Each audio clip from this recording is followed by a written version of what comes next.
Thought I'd do a quick video about dual memory card slots on cameras. The reason for this is because I've been using cameras which have single and dual slot cards for quite some time now. There are obviously some fairly strong arguments for having a dual card slot in a camera because it can act as a backup, but it's also important to remember that most cameras haven't had this feature apart from a few higher end ones originally. The 5D Mark II was released about 11 years ago, and this camera had a single compact flash slot, even though it's one of the most popular cameras for its day for things like wedding photography, where you might want that additional backup in the camera.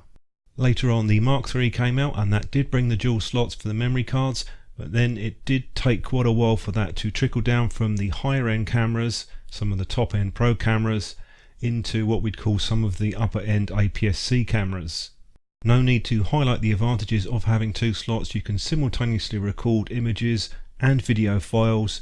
You can also specify RAW on one slot and JPEG on the other. Having that backup on two cards is certainly useful, and eventually that trickled down to cameras like the D300S, higher end APS-C models, and also companies like Fuji with their X-T2 and 3.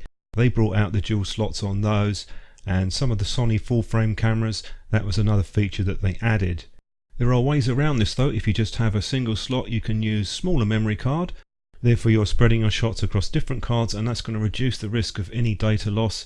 And to be honest, it's not that common really, from my own personal experience of using a lot of different cameras over the last 10 plus years. As a lot of memory cards are pretty cheap now, I wouldn't necessarily say go out and buy small capacity cards. I have a few lying around from the last few years that I haven't used that much. Of course, back in the film day we never had that option. My own personal way of working around these issues is to use multiple memory cards. I have 4 here. These are larger cards. You can also write protect them if you want, but what I do is not fill them up. That's basically the solution. You don't necessarily have to get really small cards. Don't fill them up, spread your work across multiple cards. And I also have this system that I have in this pouch where I can just put cards in, and then I pull out the red tab that tells me that the card has been used, and it's a fairly logical system to use. So whilst I like the dual slots, it isn't going to be a 100% surefire guarantee because other problems can happen. If you're doing any kind of paid work, you're going to need to have at least 2 bodies, and by nature I would always use them simultaneously, splitting between the two. So my images are going to be split across 2 cameras and at least 2 cards, but do swap out those cards more often, and that will safeguard against any data loss. I do think the issue of dual cards has been a little bit overblown. I haven't had too many issues myself. I did have some compatibility problems with Transcend cards. This is just an old one that I have, so I just stopped using the brand and moved on to other makers. But I can accept at a certain price point, such as the new A6600 or even the Nikon Z cameras, as well as the Canon EOS R and possibly the 90D. Those are cameras that you would probably expect to have dual card slots in them.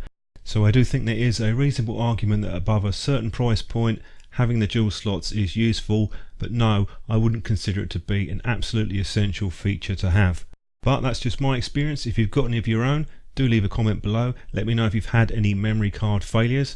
I haven't had too many issues myself over a long period of time, but it would be interesting to hear your point of view on this.